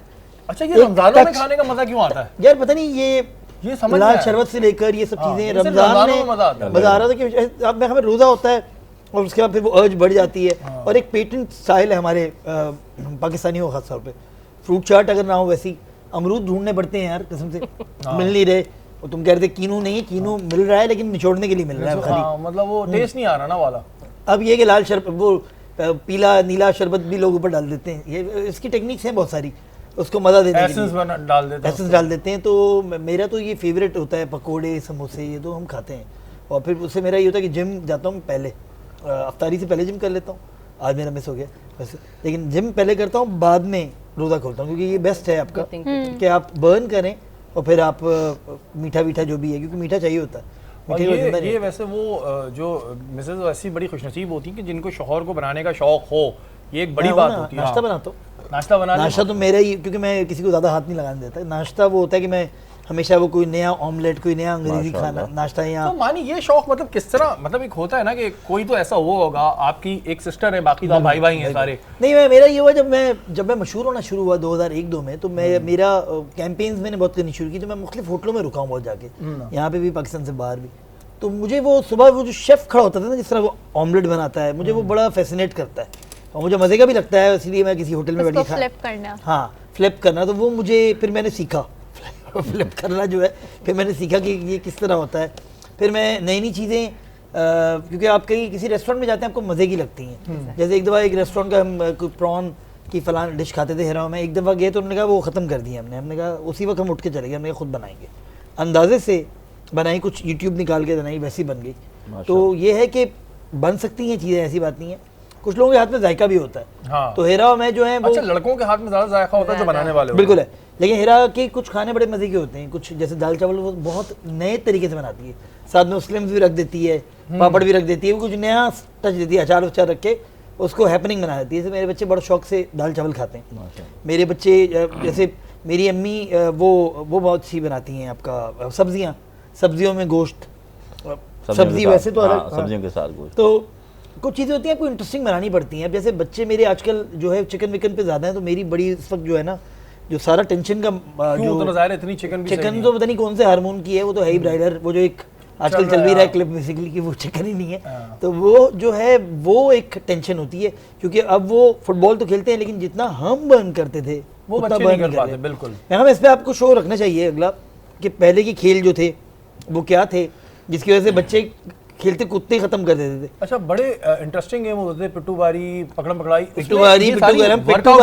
बारी तो उसको तोड़ने को कहते, पिट्टू गरम वो होता नहीं, पिट्टू गरम तोड़ने को कहते, तोड़ के फिर उसको वापस लगाना होता था। पिट्टू बारी वो होता था जिसमें आप सिर्फ बंदे को मारते थे, यानी कि इसमें आप, ये वो गेम था जिसमें आपको बचना है। हम तो गीली बॉल करके बारिश में खेला करते थे। फिर लाइट चली गई तो छुपन छुपाई, मतलब ये सारे अपार्टमेंट्स की खेल है, ये सारे एक्टिविटीज होती थी, जो कि मैं अभी के बच्चा कोई सोच भी नहीं सकता कि ये होता क्या है। मुझे याद है जब बारिश होती थी तो हम क्या करते थे कि क्योंकि रग्बी तो हमने सिर्फ देखा था डिश वगैरह पे, हम वो अपार्टमेंट की कोने में वो डक बंद करके पानी भरने देते थे, उसके बाद भागते हुए जो है बॉलें फेंकते थे, तो वो एक रग्बी होती थी अपने तरह। और ना उस वक्त हम बीमार होते थे, ना हमें कोई प्रॉब्लम आती थी, इलेक्ट्रिक शॉक भी नहीं पड़ता था उस टाइम पे। ये अभी हो रहा है कुछ ज्यादा, कुछ चक्कर अभी स्टार्ट हुआ, कुछ भी ऐसा नहीं हुआ। कौन कौन से गेम याद आ रहे हैं? लक्कड़ हजम, पत्थर हजम, सारे के लोग थे। यार मैंने वो हर दफा वो जो गोला गंडा तो मैंने बहुत खाया बाहर, फिर मैंने चाट भी खाई है, वो जो बाहर खड़ा होता था स्कूल के बाहर, फिर मैंने और तरह के आइटम भी खाए हैं जो कि किसी ने भी नहीं खाए होंगे, जो कभी बीमार नहीं हुए, कभी भी। वो एक कस्टर्ड मिलता था जो अगर मैं अभी सोचूं तो मैं खा भी नहीं पाऊँ। फिर वो आइसक्रीम वाला आता था, वो कोन बना के देता था, उसमें निकाल के मछली वाला जो आता था, जो चूरन देता था, वो चूरन याद है, मछली वाला जो काली चूरन देता था, ब्लैक चूरन, वो मैंने बहुत खाई। मैंने इस तरह की चीजें बहुत खाई हैं। 25 पैसे का आता था। हाँ, वो चीजें जो थी ना, वो मेरे ख्याल में इसलिए हमारा इम्यून सिस्टम अच्छा है। हाँ, मेरा ख्याल में इम्यून सिस्टम का ताल्लुक उससे भी, गोरा जो है ना उसके लिए ये एक नई चीज है, एक बीमारी नहीं है इसके लिए। यहाँ तो अभी बल्दिया टाउन में ही हूँ आजकल मैं, क्योंकि जाना पड़ रहा है, रोजाना हम कर रहे हैं, कैंपेन कर रहे हैं, तो हम मास्क लगा रहे हैं, मुझे लग रहा है हम एलियन है बेसिकली उनमें से। हाँ, बोल भी रहे होते हैं लोगों को भाई लगा लो, तो कहते नहीं है, उतारते हैं तो वो पहचान लेते हैं। जब मजे की बात ये भी है कि वहाँ पे कुछ लोग लगा भी रहे हैं मास्क, उनको अजीब सा समझा जा रहा है कि तुम क्यों लगा रहे हो, क्या हो गया भाई, हाथ नहीं मिला रहे। हाँ, हाथ नहीं मिला रहे। तो ये समझाना, ये इतनी तो कैंपेन्स चल गई, इस पर करोड़ों अरबों रुपए इस कैंपेन्स में खर्च हो गए। फैजान हक हमारे दोस्त जो हैं, उनकी आवाज़ फ़ोन पे आ रही होती है जब भी हम मिलाते हैं, करोड़ों फैजान की आवाज़ है ना। तो ये नहीं कि वो तमाम चीज़ें हमारे इर्द गिर्द ही हो रही हैं, लेकिन बड़ा मुश्किल है कि आजकल। लेकिन मैं कह रहा हूँ कि वो गेम्स अगर दोबारा इन हो जाएं, वो गेम्स अगर दोबारा खेले जाएं, तो मेरा ख्याल में वो एक आप जो है बेसिकली, हम पबजी और पता नहीं कौन कौन से बच्चे खेल रहे होते हैं, अमंग अस, और इनसे बाहर नहीं आ रहे तो कैसे खेलेंगे? मैं अभी फुटबॉल वर्ल्ड कप देखेंगे 18 में रशिया, वहाँ पे भी लोग ये कह रहे थे मैं ऐसे लोगों से मिलता था, कहते हैं यार मेरे बच्चे गेम खेलते रहते हैं यार। यानी कि पूरी ग्लोबली ये हो रहा है, पाकिस्तान में नहीं हुआ ये। अच्छा, ये तो वैसे डॉक्टर साहब हमें बताएंगे, डॉक्टर साहब ये जो गेम्स होते हैं जो हम लोगों ने बचपन में खेले, मुझे नहीं पता आपने खेले नहीं खेले, हमने बहुत, तो हम जब वो चीज़ें खाते थे हम बीमार भी नहीं होते थे, हम बारिश के गंदी पानी में भी खेल रहे हैं तो कुछ नहीं होता। अब ये क्या होने लगा, क्या ये चीज़ें इम्यूनिटी को स्ट्रॉन्ग करती हैं? ओह डेफिनेटली, हर्ड इम्यूनिटी का तो भी सुना होगा आपने, और ये सब चीज़ें बिल्कुल, जितना हम खाते हैं, जितना हम इन सब चीज़ों को एक्सपोज रहते हैं, we get used to it. बहुत कंपैटिबल होता है इंसान, बहुत अडेप्टेबल होता है इंसान। जिस चीज़ को आप एक्सपोज्ड होते हैं, हम बहुत आराम से उसको अडेप्ट कर लेते हैं। हमने अपने बच्चों को बहुत प्रोटेक्टेड रखा हुआ है, हम सब ने। आजकल की जो हमारे बच्चों वाली जनरेशन है बहुत ज़्यादा प्रोटेक्टेड है। हम बाहर नहीं निकलने देते, ये नहीं खाना, मिनरल वाटर के अलावा नहीं पीना। जो हमारे यहाँ लाइन का भी पानी आता है हम उबाल के भी नहीं देते उनको पीने को, जब तक मिनरल वाटर नहीं आएगा हम नहीं पीने देंगे। तो फिर जब हम बाहर निकलते हैं हमारे लिए बहुत मुश्किल होता है। अभी हम लोग गए थे पाकिस्तान टूर पे, वाकई बड़ा मुश्किल था, बिकॉज पानी की बॉटल्स ले के हर जगह हम लोगों को जाना पड़ रहा था, क्योंकि हर जगह का पानी वो लोग पी नहीं सकते। पहले तो जहाँ मैच खेल रहे होते थे वहीं वो जो हमारा होटल होता था खान साहब का, उधर ही से उठाया और पी लिया और कुछ भी नहीं होता। अब बाकी में हम भी नहीं पी सकते। नहीं, मुझे याद है मैंने भी जब पहली दफ़ा जब मैं शुरू होना शुरू हुआ तो मैंने एक चीज़ चेंज की थी अपनी लाइफ की, पानी। मैंने पानी चेंज किया था, मैंने यार पानी क्योंकि उस वक्त मुझे याद है पानी के बड़े इश्यूज होने शुरू हो गए थे इवेंचुअली 2001 वो प्रोडक्शन से आया थी ना मिनरल वाटर, घर पे थोड़ी मैंने पानी तो यही पीते, तो मैंने अपना पानी जो है सबसे पहले चेंज किया था। तो मुझे याद है कि पानी पे मैं अब ये मेरे साथ भी हो रहा है कि मैं कहीं ऐसी जगह जाके पानी पी लूँ पानी तो पेट डिस्टर्ब हो जाता है। मतलब ऐसी चीज़ है कि इट मीन्स कि आपको पानी या तो वो इम्यून हो गए उस पानी के आप, क्योंकि मैं अब वो वाला पानी, हाँ ये होता है कभी कभी जैसे वैसे गांव में कोई कैंपेन है, कोई शूट है, तो वो अभी भी ट्यूबवेल वाला पानी इतना खतरनाक नहीं है। अच्छा, अभी भी मैंने ट्राई किया है अभी कुछ अर्से पहले, तो वो उससे आपको इतना बुरा नहीं करेगा। जो नलकों में आ रहा है ना हमारे शहर कौन सी लाइन से आ रहा है पानी आ ही नहीं रहा, लेकिन जिसके आ रहा है वो पता नहीं कौन सा आ रहा है। नहीं, एक फ़र्क ये भी है ना कि पहले इतनी ज़्यादा मिलावटें नहीं थी। हम लास्ट जनरेशन है जिन्होंने खालिस खा लिया, बिल्कुल घी भी खालिस खा लिया, दूध भी खालिस पी लिया, मुर्गी भी हमने प्रॉपर वाली खा ली। अब तो मिलावटें इतनी है, 6 हफ्ते में आपकी मुर्गी बड़ी हो रही है, तो उसमें है क्या फीड उसको दे रहे हैं जो इतनी जल्दी ग्रो कर रही है, और सब एक साइज़ की हैं। तो there has to be a reason, chemicals दिए जा रहे हैं। वो भी हमने एक दफा अपने प्रोग्राम में दिखाई दी तो हमें खुद आ गई थी, ये खिला रहे हैं आप। Exactly, और वो हम खा रहे हैं। हाँ, वो हम खा रहे हैं। हमारे बच्चों को वो चीज़ें मैसर नहीं है जो हम लोगों को थी। अच्छा डॉक्टर साहब, एक बात और बताया, बैठिए, मेरे जहन में सवाल आया। हम बचपन से सोचते हैं कि जब दांत टूटता है उस पर जबान लगाओ तो दांत टेढ़ा आता है, इसमें हकीकत है या मिथ है? नहीं, ये टोटली मिथ है। कोई दांत टेढ़े होने का ताल्लुक किसी उससे नहीं है, जबान लगाने से? ये बहुत रेयरली होता है, नेचुरली अल्लाह ताला की तरफ से, और हम लोग कुछ कर भी नहीं सकते उसको बीच में इंटरसेप्ट करने के लिए। जब निकलेंगे दांत पूरे बाहर आ जाएंगे, रूट्स पूरी फॉर्म हो जाएंगी, तभी हम हाथ लगा सकते हैं, नहीं तो रूट्स डेड हो जाएंगी अगर उससे पहले हाथ लगाएंगे। ये 3D आजकल जो वाइटनिंग हो रही है, इससे फायदा है नुकसान है? बेसिकली आजकल नई चीजें आ रही है ना मार्केट में, हम क्योंकि YouTube आप खोलें, नुकसान तो नहीं है, नहीं, you can get it done. 3D whitening, last you about 2 odd years आराम से चल जाती है आपकी वाइटनिंग। एंड और जो लेयरिंग हो रही है दांतों के ऊपर भी लेयरिंग कुछ वाइटनिंग ट्रीटमेंट हो गया। मसला ये हो गया है ना कि हम लोग बहुत ज्यादा एस्थेटिक कॉन्शियस हो गए हैं। हमारे हीरो ने जो है सबके दांत जो है बने हैं, that does shorten the life. ये जो विनियरिंग वगैरह हो रही है ना, वो शॉर्टन करती है लाइफ को, क्योंकि विनियर्स की आर्टिफिशियल चीज़ है, अल्लाह की बनाई हुई चीज़ तो है नहीं, इंसान की बनाई हुई चीज़ है, तो इसकी एक बड़ी शॉर्ट लाइफ होती है, maximum 8 years 10 years, then you have to get it replaced. क्योंकि वो बहुत ज्यादा वाइट, अगर आप किसी हीरोइन के दांत देखें ना, बहुत शदीद तो समझ जाएंगे, हां समझ जाए उसमें कुछ ना कुछ हुआ हुआ, जैसे कि डॉक्टर साहब ने बताया कि ये थोड़ा बहुत डेंजर होता है, लाइफ शॉर्ट होती है ना इन चीज़ों की। बिल्कुल जी, इस पे ज़्यादा ना फोकस करें, नेचुरल रहें, वो अच्छा है। डॉक्टर साहब आपका बहुत बहुत शुक्रिया, आप हमारी इस ट्रांसमिशन में आई, अल्लाह ताला आपको बहुत सारी खुशियाँ नसीब फरमाए। वक्त हुआ एक ब्रेक का, ब्रेक के बाद हाजिर होते हैं।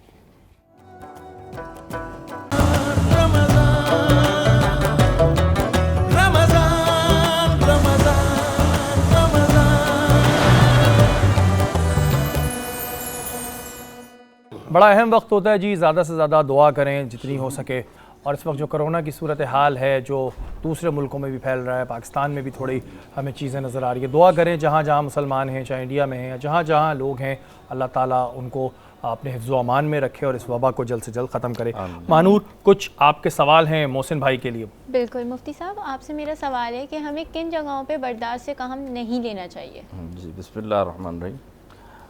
सबसे पहली बात कि जब जालिम जुल्म करे तो उसके लिए हुक्म ये है कि आप उस वक्त जो है ना वो बर्दाश्त नहीं बल्कि आप उसका भरपूर जवाब दें, क्योंकि ज़ाहिर सी बात है वो सब्र नहीं कहलाएगा, बल्कि वो ईमानी गैरत का तकाज़ा है बिल्कुल। कि जब ईमान पर बात आ जाए, जब इंसान की गैरत पर बात आ जाए, तो वहाँ सब्र नहीं करना, ये सब्र नहीं है, बल्कि यहाँ पर आपको भरपूर जवाब देना। और जवाब से मुराद कि जो हुक्म है वो यही है कि अगर हाथ से रोक सकते तो हाथ से रोकें, ज़ुबान से उसको रोक सकते तो ज़ुबान से रोकें, लेकिन यहाँ दिल में बुरा जानने वाली बात नहीं है। यहाँ जालिम को रोकना है, यानी कि बर्दाश्त नहीं करना, और आपका किरदार ऐसा हो कि वो खामोश हो जाए। ऐसा ना हो कि आप जालिम की बात सुन के आप सोचें नहीं, हुक्म ये कि भाई सब्र करो सब्र करो, ये सब्र नहीं है, बल्कि ये ईमानी गैरत का तकाजा है कि जब भी कोई ऐसी बात है आप फ़ौरन उसका जवाब दें। बिल्कुल। और मेरा दूसरा सवाल आपसे ये है कि कोई गुस्से पे काबू पाने के लिए कोई ऐसी दुआ कि जिससे गुस्से पे काबू आ जाए? सबसे पहली बात, गुस्से की 3 कैटेगरीज हैं और 3 तरह के इंसान आमतौर पर होते हैं। एक वो होते हैं, हदीस पाक में हुज़ूर अकरम सल्लल्लाहु अलैहि वसल्लम ने फरमाया, जिसको जल्दी गुस्सा आता है और देर से गुस्सा जाता है। एक वो शख्स होता है जिसको जल्दी गुस्सा आता है और जल्दी चला जाता है, और तीसरा शख्स वो होता है जिसको देर से गुस्सा आता है और जल्दी चला जाता है। तो इसमें से सबसे बेहतर इंसान वो है जिसको देर से गुस्सा है, यानी वो बर्दाश्त कर रहा हो, सब्र कर रहा हो, और जैसे ही गुस्सा है थोड़ी देर बाद वो गुस्सा रुखसत हो जाए, तो वो शख्स अल्लाह उसके रसूल की निगाह में बेहतर है। और रहा दुआ की बात, तो सबसे पहली बात तो ये कि ला हौल वला कुव्वता इल्ला बिल्लाहिल अज़ीम पढ़े, औज़ु बिल्लाहि मिनश शैतानिर रजीम, बिस्मिल्लाहिर रहमानिर रहीम पढ़े। इसके साथ साथ एक अमल कर ले कि जब गुस्सा है, अगर वो खड़ा है तो बैठ जाए, बैठा है तो वो लेट जाए, और अगर फिर भी गुस्सा नहीं है तो फिर वजू कर ले, अल्लाह उसके गुस्से को दूर फरमा दे। बिल्कुल जी, आजकल लोगों को गुस्सा बड़ा आता है, जब भी आए तो उस पर बिल्कुल आप अमल करें, क्योंकि गुस्सा ऐसी चीज़ होता है जब आप कर लेते हैं उसके बाद आपको होता है पछतावा कि यार छोटी ही हमने तो घर में डिसाइड कर लिया कि घर में गाड़ी की चाबी है, जिसको आए लेके निकल जाए बाहर थोड़ी देर के लिए। हेरा नहीं डिसाइड किया, ये एक बड़ा अच्छा, मुझे भी काफ़ी आता है, उसको भी आता है, मैंने ये एक बेस्ट है, क्योंकि गुस्सा एक मूवमेंट के लिए होता है, थोड़ी देर बाद उसकी तासीर खत्म हो जाती है। मतलब गुस्सा जो है 15 मिनट के लिए होता है, वो बड़ा शदीद। अच्छा, मेरे साथ तो ये कि मैं भूल भी जाता हूँ, अटेंशन स्पैन इतना सा है मेरा। जैसे मैंने आपके सामने हदीस बयान की ना कि देर से आए लेकिन जल्दी चलाने का एक तरीक़ेकार है। ये जो मेथड आपने बयान किया, ये कि भाई आप चले जाएं, या फिर आप एक जगह बैठ जाएं, या फिर आप लेट जाएं, ताकि दूसरे से आपकी बहस से तकरार नहीं हो। जब तकरार नहीं होगी तो फिर वो गुस्सा ज़ाहिल हो जाएगा। अच्छा मुस्लिम भाई, एक चीज़ और है कि रोज़े में कहते हैं कि जी सब्र करें, रोज़े का मायने ये है, लेकिन हमारे यहाँ रोज़े की हालत में हमें ज़्यादा लोगों में दिख रहा होता है कि अदम बर्दाश्त कम है, चाहे वो ट्रैफिक सिग्नल हो, चाहे वो समोसे पकोड़े ख़रीदने की लाइन हो। तो जब ऐसी सूरत हाल में हम गुस्सा करते हैं और अगर रोज़े में गालियाँ भी बक दें, तो क्या उस वक्त में रोज़ा मकरूह हो जाता है, और क्या फिर उसकी फजीलत है? देखिए, फजीलत तो हो ही नहीं सकती, जाहिर सी बात है कि एक शख्स, अल्लाह ताला ने ये महीना, हुज़ूर सल्लल्लाहु अलैहि वसल्लम ने फरमाया है कि रमज़ान का जो महीना है ना, ये सब्र का महीना है। हुज़ूर फरमाते हैं, सब्र से क्या मुराद है कि आपको उन चीज़ों से रुक जाना है जिसमें अल्लाह ताला के हुक्म की अदूली हो रही है, यानी जहाँ पर अल्लाह की इताअत करनी है। अब अल्लाह ने फरमाया कि कोई तुमसे अगर रमज़ान के महीने में लड़ भी रहा है, तो हुक्म क्या है अल्लाह के रसूल का कि तुम उसे कहो भाई मैं रोज़े से हूँ। हुक्म क्या है कि तुम उसे मना कर दो कि भाई मैं रोज़े से हूँ, तो मेरा रोज़ा ख़राब मत करो। ना ऐसा ना चीज़ आएगा कि आप उससे लड़ना शुरू कर दें कि भाई तुमने मेरे साथ ऐसा क्यों किया, तुमने ट्रैफिक को क्यों वो किया, तुम मुझे पहले समोसा या पकौड़ा लेने दो। तो बात ये कि आपके अंदर टॉलरेंस भी हो कि अगर आप किसी जैसे अभी ये जो काम कर रहे हैं, हुज़ूर सल्लल्लाहु अलैहि वसल्लम फरमाते हैं मुसलमान कौन है? मुसलमान वो है जो अपने लिए अच्छा सोचे, अपने मुसलमान भाई के लिए भी अच्छा सोचे। बिल्कुल। अब ये रमज़ान का महीना है ना, अब रमज़ान के महीने में कोई नेकी कर रहा है, मिसाल के तौर पर अगर 5 मिनट आप देर हो जाएगी ज़्यादा से ज़्यादा, ये नहीं, अगर फिर मैं आपसे कहूँगा कि अगर आप इसको वक्त देते हैं, भाई तुम लेके चले जाओ, हो सकता हो उसके घर में और कोई मसाइल हो, आपका वक्त देना, एक मुसलमान के लिए अच्छा सोचना, हुज़ूर फरमा रहे हैं आपको गारंटी मिल रही है कि आप मुसलमान हो रहे हैं, क्योंकि आप दूसरे मुसलमान को वक्त दे रहे हैं। अच्छा, जब सब्र हम कर लेते हैं किसी चीज़ पे, तो कई दफ़ा हमें शैतान ये भी बताता है कि तुम डरपोक हो, तुमने डर गए, ये शैतान की तरफ से वसवसे आते हैं। तो सब्र करने वाले की शान क्या है? जिसने, उसके पास ताकत थी, वो बदला ले सकता था, उसके पास जान थी, लेकिन उसने अल्लाह ताला की रज़ा के लिए उस बंदे को छोड़ दिया, तो उसकी इसकी शान क्या है? अल्लाह ताला कुरान में फरमाता है, अल्लाह फरमाता है कि उन्हें अल्लाह ताला क्या अता फरमाएगा? जन्नत हरीरा, यानी कि ऐसी जन्नत अता फरमाएगा जो उन लोगों के लिए ख़ास होगी जो सब्र करते होंगे। तो पहला तो ये वो शख्स जिसे कह रहे कि अल्लाह गारंटी दे रहा है कि ये जो शख्स सब्र करता है कि जब तुम सब्र करोगे तो तुम्हें गारंटी कि अल्लाह ताला जन्नत देगा, वो भी जन्नत हरीरा देगा, यानी ख़ास जन्नत देगा। दूसरी बात कि देखें, ये गारंटी अल्लाह ताला ने बहुत से कम लोगों के साथ मुहैया फरमाई है कि रब का साथ हो जाना। देखिए, फिर मैं कहूँ, हुज़ूर फरमाते हैं, अल्लाह के रसूल फरमाई, हदीस बड़ी और बड़ी अहम है, अल्लाह के रसूल फरमाते हैं सारी कायनात एक बंदे का बुरा चाहे, बेशक। क्या चाहे कि या अल्लाह, यानी सारी मखलूक मिल उसके जाए against और हो कहे जाए। कि भाई ये बंदा किस तरह इसका काम बिगड़ जाए। अल्लाह फरमाता है मैं मुस्कुराता हूँ। क्यों मुस्कुराता हूँ? जब मैं नहीं चाहता फिर ये किसका बुरा कर लेंगे। सुभान अल्लाह। फिर फरमाया सारी कायनात एक बंदे का अच्छा करना चाहे कि यार हम इसका नाम फेम कर दे, कुछ भी कर दे, अल्लाह फिर मुस्कुराता है। जब मैं नहीं चाहता फिर इसका क्या कर लेंगे। तो अल्लाह ताला ही जो है ना वो सारे मामला बंदे के बनाता भी रब है, और अल्लाह ताला अगर आजमाइश में डालता तो इसलिए डालता है कि मोमिन सुधर जाए। बिल्कुल जी, ये एक प्यार की भी निशानी होती है कि जब आप किसी आजमाइश में डालते हो, शायद आप गलत रास्ते पे जा रहे हो, तो अल्लाह ताला आपसे इतना प्यार करता है, बात सबको पता है, 70 माओ से ज़्यादा प्यार करता है, तो वो आपको इस वजह से रोकता है। मानी बात हो रही थी गुस्से की, आपने बताया कि आपका भी तेज़ है और हिरा का भी तेज़ है, तो दो जो गुस्से वाले लोग हैं ये किस तरह मैनेज करते हैं भाई? बड़ा अच्छा मैनेज करते हैं हम लोगों का। और हमने अभी कुछ दिनों पहले लड़ते हुए सोचा कि हम तो किसी चौथे चीज़ पे लड़ रहे हैं, जैसे मेड ने खाना लेट दे दिया, या बच्चों की कोई बात थी, या जैसे मेरा गुस्सा था कि मैंने फला जंक फूड नहीं खाने देना, हेरा ने कहा नहीं खाने दो। तो जैसे माँ का प्यार ज़्यादा हाँ, होता है, मुझे लगता है कि यार मैं थोड़ा स्ट्रिक्टली, जैसे हमारे अब्बा ने हमें ट्रेन किया हुआ बेसिकली, तो वो हमारी लड़ाई अपने हमारे आपस के मसलों की इतनी नहीं है जो जितना कि इर्द गिर्द की भी है। तो मैंने वैसे ही सोचा कि जो बाकी फैमिलीज होती हैं जहाँ पे लड़ाइयाँ होती हैं वो उनकी नहीं होती, वो किसी और चौथे की लड़ाई लड़ रहे होते हैं। अच्छा मानी, जैसे कि मैं तो आपको बहुत पुराना जानता हूँ, इनफैक्ट मानी के बारे में एक बात मैं बताऊँ कि स्ट्रीट प्रोग्राम जब शुरू हुआ था तो वो एक बड़ा बूम था, उसके बाद मैंने भी ये प्रोग्राम शुरू किया था, लेकिन मैं आज ये अलल ऐलान ही बात कहता हूँ कि अगर मुझे रोड पर उतरने का कॉन्फिडेंस था तो मानी के शो को देखकर आया। और ये एक बड़ी वो होती है कि हम एक तरीके से कि आप किसी को देख के सीखें, तो ये क्रेडिट आपको जाता है। और कहीं ना कहीं ज़ाहिर मैं आज यहाँ बैठा हूँ तो उसमें मानी का एक बड़ा रोल इस वजह से है कि हमने देख के शुरू किया था मानी को। आपको हमने एक बड़ा फ़नी मोड में देखा। आप बच्चों के साथ कैसे हैं? जो आपके बच्चे हैं, बेटे मैंने देखा है माशाल्लाह बड़े प्यारे, वो आपसे मुज़म्मिल इब्राहिम डरते हैं या नहीं डरते? मजाक करते हैं, मजाक हम क्योंकि वो आपको स्क्रीन पे भी ऐसा देखते हैं। वो स्क्रीन पे भी देखते हैं ऐसा। वो जब मेरा ये मोड देखते हैं पॉलिटिकल तो उनको समझ नहीं आती कि ये कुछ कर और क्या मोड रहे है, ये कुछ और मोड है। लेकिन वैसे मैं उनसे मजाक मस्ती, उनके दोस्त भी आ रहे होते हैं, उनके साथ कुछ जोक्स करना, मिमिक करना, क्योंकि मेरे बच्चों को भी, मैं भी मिमिक करता हूँ किसी की नकल उतारने में, बच्चे भी इसमें तेज़ हैं, हेरा भी ऐसे ही है। हाँ। तो जब मैं गुस्से में आता हूँ तो फिर वो वाकई सीरियस हो जाते हैं, उनको लगता है आज कुछ हो गया। मेरी गुस्सा उस पर होता है पढ़ाई पे। आजकल एक नई टेंशन है ना, सुबह ऑनलाइन के लिए में बैठे होते हैं, फिर हमें नींद भी आ रही होती है, फिर बच्चों की नींद आ रही होती है। उसके बाद ये तो अच्छा था कि हम स्कूल में छोड़ के आ जाते थे, अब जो ये फिर कॉपी चेक करवाने के लिए सैटरडे को 2 फ्राइडे, ये बड़ा एक अजीब व गरीब सा हम लोग स्कूल में एडमिशन। मैं तो स्कूल वालों से मैंने बोला, मैंने कहा यार अभी वैसे ही सब घर में है, तो आप 12 बजे दोपहर को क्लास स्टार्ट कर लें, इसमें क्या ऐसी रॉकेट साइंस होगी। टीचर को भी घर में बिठाए, वो भी बेचारी घर से पहले नहीं, वो स्कूल आएगी बेचारी। तो ये जो रूटीन्स होती है ना, कभी कभी हमें बड़े परेशान करती हैं। लेकिन बच्चे जो है मुझसे खुश रहते हैं, बच्चों के साथ मैं बहुत मजाक करता हूँ और हर चीज़ में मुझे मजाक होता है। अभी वो प्ले स्टेशन हम वैसे अगर बच्चों को डराना हो तो किसको ज़्यादा कहते हैं कि मानी को बुला लो या हेरा को बुला लो? क्या दोनों पे वो भूत आता है अचानक से, कभी हेरा पे अचानक से आता है और वो कहते हैं मामा वो जो बाल बांध लेती हैं तो ये अब आपका गुस्से वाला मोड आ रहा है। और मेरा तो पढ़ाई पे आता है, तो मुज़म्मिल को प्रूव जो या इब्राहिम को करना होता है, मुझे करना होता है कि यार मैं। अच्छा हाँ, अच्छा, ये बड़ी बात होती है कि फादर इस तरह नजर रखें, और ये बड़ी अच्छी चीज़ भी होती है कि अगर वालिद नजर रखे, क्योंकि हम पे तो अम्मियों की नज़र ज़्यादा होती थी। अगर हम अपने पास्ट में जाएं तो हम पे होती थी। वो हम अपनी महरूमियाँ पूरी करते हैं ना। अगर मेरी अंग्रेजी अच्छी नहीं थी तो मैं चाहता हूँ मेरे बच्चे की अच्छी हो जाए। अगर मैं पढ़ने में एवरेज था तो मैं चाहता हूँ मेरा बच्चा उससे अच्छा हो जाए, जो कि ये भी गलत ही है एक तरीके से, बच्चे पे एक्स्ट्रा बोझ है। लेकिन मैं कहता हूँ कि बस हमारा ये है कि बस जब कोई बड़ा आए तो तरीके से खड़े होकर सलाम कर लो। हम लोग बस ये कह रहे हैं कि बाकी सब चीज़ें नेचुरली हो जाती हैं। आपको जो कोई अगर कोई बंदा इस काबिल नहीं है तो मेरे बच्चों के अंदर, वो हेरा के अंदर क्योंकि बहुत ज़्यादा है, मैं तो बहुत वहमी टाइप का शहरी होना एक तरीके से कि ये भी गलत हो रहा होगा वो भी। लेकिन हेरा जो है वो बहुत दिल की खुली है कि ये इस तरह का होगा। बहुत से बेवकूफ़ भी लोग बनाते हैं उसको। मैं बड़ा इन डेप्थ में जाके चीज़ों को चेक करता हूँ कि नहीं हेरा ये भी फ्रॉड हो रहा है, रहने दो। तो बच्चे भी मेरे ऐसे। मैंने ये देखा था जब आप राशन ड्राइव कर रहे थे तो आप बड़ा अच्छी बात है तहकीक करके दे रहे थे। मैं तो बहुत तहकीक कर रहा था, हेरा तो कह रही इसको भी दे दो, 3 दफ़ा भी दे दो। मैंने नहीं यार, मतलब अब एक बंदे को एक ही दफ़ा ले जाने तो सही है। और मैं ही करता था। हमारी जो मैनेजर थी नुसरत, वो भी मेरी तरह की हैं। हेरा तो तहकीक करना, हेरा तो कच्चे से दिल की है। उसको कोई बच्चा मिलेगा, कोई इवन सड़क पे भी कोई चलता हुआ बच्चा मिलेगा, वो ले आती है, वाइप से साफ करके, वो बच्चों की उसकी कमजोरी है, छोटे बच्चे। अच्छा मानी, अभी जो पॉलिटिक्स की हम आपसे बात कर रहे थे, मैंने बहुत से लोगों को देखा है कि पहले वो बात करते हैं फिर इलेक्शन भी लड़ लेते हैं, काफ़ी ऐसे लोग हमारे दोस्त भी रहे हैं।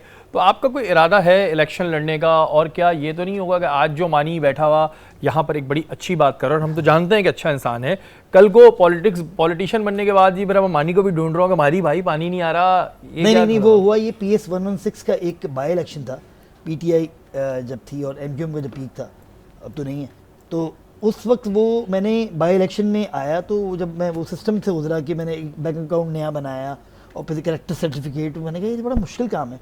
खैर मैं गया, एक कवरिंग कैंडिडेट भी था मेरे साथ, तो मैंने सोचा कि यार ये बंदा, इसका एक पैशन है, ये बंदा यही काम करेंगे। मैं तो एक्टिंग भी करता हूँ, मैं होस्टिंग भी करता हूँ, प्रोडक्शन भी करता हूँ, मेरे पास और 100 काम है।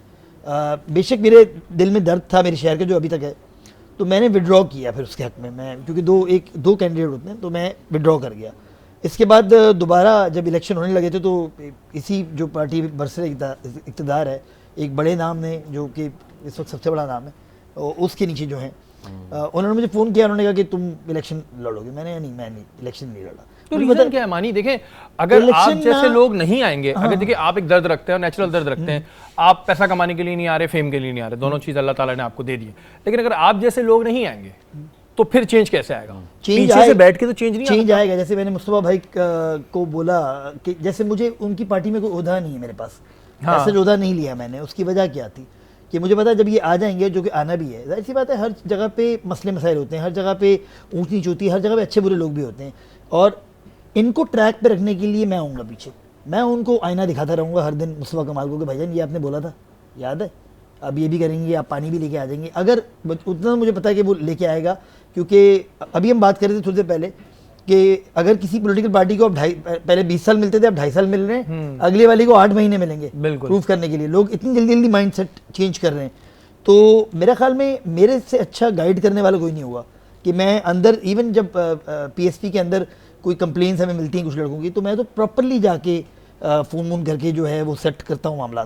क्योंकि देखें अभी एक नया इमेज बन रहा है, नई चीज़ है, नई पॉलिटिकल पार्टी है, हमें उसको फिक्स करना है किसी भी तरीके से, क्योंकि हमारा पुराना जो इमेज था, जो MQM का था, वो इतना अच्छा नहीं था। तो मैं उसी को साफ करने के लिए आईना दिखाता रहता हूँ। और ये मेरा काम। अगर कल को कोई पार्टी इख्तिदार में आ जाए, मैं किसी की बात नहीं कर रहा, चले PSP इख्तिदार में आ जाती है, और उसके बाद फिर वो आपकी बात नहीं सुन रहे कि ठीक है अभी हमें मानी की जरूरत थी, राइट नाउ हम एक गवर्नमेंट में आ गए और अब हमें मानी की जरूरत नहीं है, ऐसा है नहीं, एक सिचुएशन दे रहा हूँ, सिचुएशन दे रहा हूँ, तो फिर आप क्या करेंगे? सर मैं उनके खिलाफ खड़ा हूँगा। अगर वो लोग भी वैसे निकले जैसे पिछली मेरी पार्टी थी, जो कि मुझे इमरान खान से इख्तिलाफ नहीं, वो बहुत अच्छे लीडर हैं बेसिकली, लेकिन लीडर वही होता है जिसके नीचे लोग फिक्स्ड हों। लीडर तो उसी को कहते हैं ना जिसको पता हो कि यार ये महकमा ये बंदा चलाएगा और ये महकमा वो वाला बंदा चलाएगा। यही तो इख्तिलाफ है PTI से, वरना मैं तो अभी भी शौकत खानम के लिए काम करता हूँ, वो एक अच्छा इदारा है। हिरा में दोनों काम कर रहे थे, हिरा ने अपनी सालगिरह भी वहाँ जाके बनाई है, और अभी मैं उनके लिए शोज़ भी होस्ट कर रहा होता हूँ, जो भी हिरा भी कर रही होती है, क्योंकि मुझे पता है वो एक प्रॉपर इदारा है जो कि गुड फेथ में काम कर रहा है, गुड फेथ में भी काम कर रहे हैं, और वो सही है, वो सही है, तो इसलिए मैं काम कर रहा होता हूँ। लेकिन गवर्नमेंट के लिए मैं नहीं करता, क्योंकि मुझे पता है गवर्नमेंट को समझ नहीं आ रही है क्या करना है। मुस्तफ़ा कमाल के पीछे मैं क्यों हूँ? मुझे कोई पैसे तो मिलते नहीं उनसे, सही है ना। एक पार्टी जिसके पास एक काउंसलर भी नहीं है, लेकिन मेरा हमेशा ये होता है मैं अगेंस्ट द विंड चलता हूँ। मेरा है शुरू से ही ज़िंदगी में कि जब पीक था MQM का, तो मुझे MQM और MQM से मसले भी थे लोगों को, तो मैंने वो वीडियोस बनानी शुरू की थी, मुझे याद है पहले फेसबुक पे बड़ा मेरे खिलाफ बैकलैश आता था, पता नहीं मुझे क्या क्या लोग कलमात से नवाजते थे। शुरू में मैं रिएक्शन भी देता था, बाद में मुझे अंदाजा हुआ कि रिएक्शन देना नहीं होता, अब वो टाइम चला गया बिल्कुल। तो फिर वो टाइम, मुश्किल टाइम आगे चला जाता है, फिर पॉलिटिकल पार्टी खड़ी है। लेकिन फिर मुझे लगा कि मेरे शहर के लिए जो है वो मुस्तफ़ा कमाल ही बेस्ट है, क्योंकि मुझे इस शहर में रहना है, और ये शहर रेवेन्यू इंजन है पाकिस्तान का, इससे अच्छा बंदा कोई नहीं था। फिर वो जब आया तो वो पॉलिटिकल पार्टी भी ख़त्म हुई। अब डेफिनेटली वो जो मुश्किल टाइम था PSP का भी, वो भी इवेंचुअली ख़त्म होगा। वो वन पॉइंट नहीं होता कि एक अलमिया सख्त इम्तिहान लेते हैं, फिर एक पॉइंट पे जाके रास्ते खुलने शुरू हो जाते हैं। तो हमें अभी 249 में नज़र आ रहा है कि रास्ते ऑटोमेटिकली खुल रहे हैं, हम इतना जा नहीं रहे जितना लोग आ रहे हैं हमारे पास।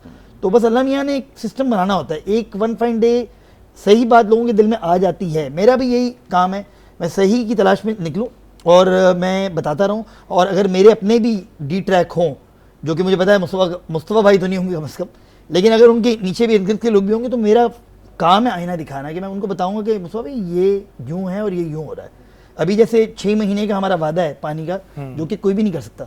हम जब जाते हैं ना वोटर के पास 249 में, हम कहते हैं यार चलो छोड़ दो, 4 कैंडिडेट हैं, मिफ्ता इस्माइल, अमजद जो पीटीआई का लड़का है, मुस्तफ़ा कमाल, 1-2 और भी हैं। अच्छा तुम बताओ पानी का मसला कौन हल कर सकता है? तो वो सब लोग चुप हो जाते, हम कोई सवाल नहीं, definitely वो कहते हैं मुस्तफ़ा कमाल, वो कहते हैं मुस्तफ़ा कमाल।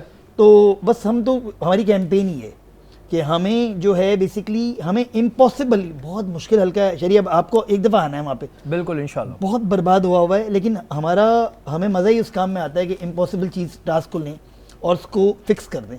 वो जो प्रॉपर फिक्स कर देंगे ना हम, तो फिर जो है ऑटोमेटिकली शहर भी फिक्स हो जाएगा, ऑटोमेटिकली प्रेशर जाएगा। बाकी अगर हम फिक्स कर रहे होंगे तो बाकी भी करना शुरू कर देंगे। जाहिर है फिर वो देखा देखी करेंगे, भाई ये कर रहे हैं, इनके पास कुछ भी नहीं है, लगा दें, लेकिन फ्लैग लगा दें, लेकिन नहीं। अब जो है ना रोड बन रही होती है, फ्लैग लग जाता है। अब जो अपनी रोड बनाई ना उन्होंने, एक हमारी जो अभी की पार्टी है, उन्होंने 2 रोडें बना दी हैं क्रिकेट मैच खेलने के लिए, लेकिन वो वही हुआ कि कुछ दिनों बाद वो खुद गई, रोड खुद गई, क्योंकि वो गैस वाले आ गए। उन्हें पता ही नहीं था करना उनको पता ही नहीं था कि रोड बनाने से पहले गैस की लाइन, गैस वालों से पूछना पड़ता है कि भाई कहाँ से उधर रही। बिल्कुल जी, तो ये कहने मतलब ये कि अभी जो है हम जो है प्रॉपरली, वो कहते हैं ना इंसानियत की खिदमत ऐसी हो सकती है कि अगर प्रॉपर ईमानदार के सियासतदान हो, वो एक जनूनी हो काम के मामले में। तो मैं तो एक जनूनी आदमी के पीछे खड़ा हूँ जो काम के लिए पागल है। बिल्कुल जी, हम दुआ करेंगे कि अल्लाह ताला आपको आपके मकासद में कामयाबी अता फरमाए। बहुत अच्छा आप काम करते हैं, बहुत शुक्रिया। थैंक यू, बहुत शुक्रिया, नशिस्त में आए। और पर्सनली मैं मानी को उस वजह से भी जानता हूँ कि मैं मानी को बहुत पुराना जानता हूँ और बहुत अच्छे इंसान है, बहुत 20 साल से जानते हैं। 20 साल से बहुत फेयर बंदे हैं। बहुत कम लोग होते हैं जो बड़ा फेयर होते हैं, बड़ा खुल के बोलते हैं। हमारा आज का मौजू था अदम बर्दाश्त। अपने अंदर बर्दाश्त पैदा करें, ख़ासतौर पर रमज़ानुल मुबारक के महीने में बहुत सोच समझ के बोलें, क्योंकि आप रोज़े की हालत में होते हैं। तो इन तमाम चीज़ों का ख्याल रखें। हमारी नशियात का वक्त इस वक्त ख़त्म हो गया। मुझे और मानूर को इजाज़त दीजिए, कल इंशाल्लाह दोबारा मुलाकात होगी। तब तक के लिए पाकिस्तान जिंदाबाद।